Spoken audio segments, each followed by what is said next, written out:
Welcome to Vanajamani kitchen. இந்த சேமியா கடையில் வாங்கினது புளியோதரை சேமியா.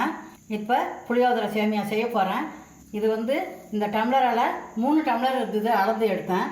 உங்களுக்கு எந்த டம்ளரில் அளக்குறீங்களோ அந்த டம்ளரில் 1 டம்ளருக்கு 1 டம்ளர் தண்ணி வைக்கணும். அதான் அளவு. புளியோதரை சேமியா செய்யறதுக்கு என்ன பொருள் வேணும்னு பார்க்கலாம் வாங்க. புளியோதரை சேமியா செய்ய தேவையான பொருட்கள் எப்படி செய்கிறதுன்னு பார்க்கலாம் வாங்க. புளியோதரை சேமியா செய்ய 5 ஸ்பூன் எண்ணெய் போட்டுக்கிறேன். எண்ணெய் காயட்டும். எண்ணெய் காஞ்சிடுது. 1 ஸ்பூன் கடுகு சேர்த்துக்கலாம். தீயை சின்னதாக வச்சுக்கலாம். 1 ஸ்பூன் உளுத்தம்பருப்பு சேர்த்துக்கலாம். 1 ஸ்பூன் கடலைப்பருப்பு, 1 ஸ்பூன் மணிலா பயிறு,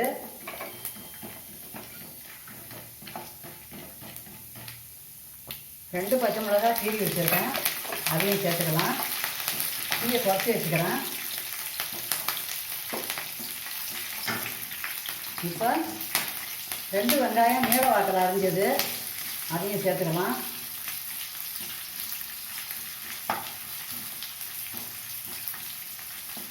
வெங்காயம் போட்ட பிறகு கொஞ்சம் தீயை அதிகமாக வச்சுக்கலாம். ஏன்னா வெங்காயத்தில் ஈரப்பதம் இருக்குது. தீயை கொஞ்சம் சேர்த்து வச்சுக்கலாம். வெங்காயம் வதங்க தூள் உப்பு போட்டுக்கிறேன். கொஞ்சம் கருவேப்பிலை சேர்த்துக்கலாம்.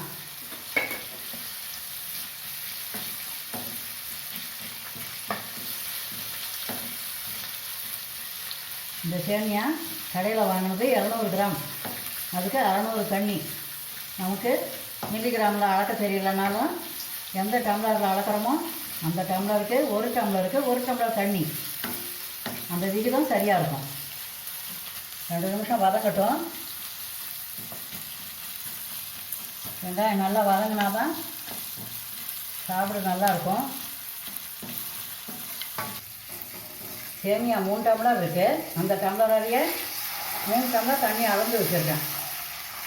அது சேர்த்துக்கலாம். தண்ணி கொதிக்கணும். கொதித்த பிறகு தான் சேமியா சேர்க்கணும். இப்போ உப்பு செக் பண்ணிக்கலாம். உப்பு சரியாக இருக்குது. தண்ணி கொதிக்கணும். மூடி போட்டுக்கலாம். தண்ணி கொதிக்குதா பார்க்கலாம். தண்ணி கொதிக்குது. இப்போ சேமியா சேர்த்துக்கலாம்.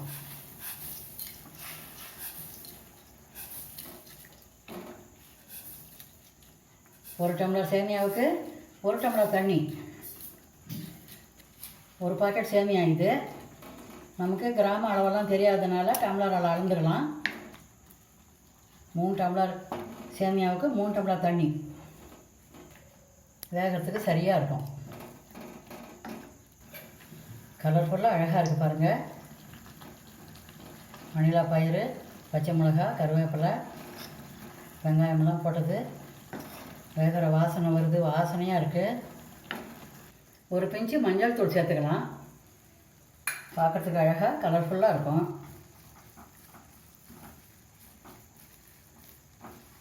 புளியோதரை பொடி இருக்குது. இப்போ அந்த பொடியை சேர்த்துக்கலாம்.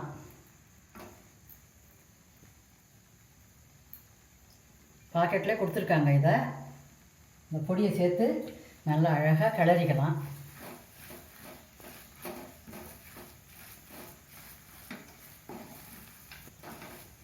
தண்ணியெல்லாம் திட்டமாக இழுத்துடுது.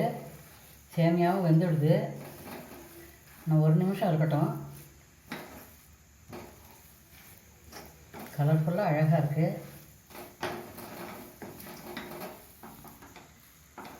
தீயை சின்னதாக வச்சுருக்கேன், இல்லைன்னா அடிப்பிடிக்கும். இன்னும் 1 நிமிஷம் கிளறிக்கலாம். சேமியா புளியோதரை ரெடி ஆகிடுது. ட்ரான்ஸ்ஃபர் பண்ணிக்கலாம்.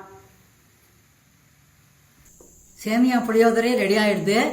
நீங்களும் இது போல் வீட்டில் செஞ்சு பாருங்கள். டேஸ்ட்டாக இருக்கும். வாசனையாக இருக்குது. பார்க்கும்போதே சாப்பிடணும் போல் தோணுது. நீங்களும் செஞ்சு பார்த்துட்டு எப்படி இருக்குன்னு கமெண்ட்டில் சொல்லுங்கள்.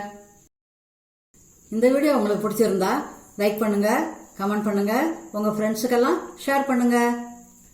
சத்துள்ள சேமியா புளியோதரை செய்து சந்தோஷமாக சாப்பிடுங்க. தேங்க்யூ.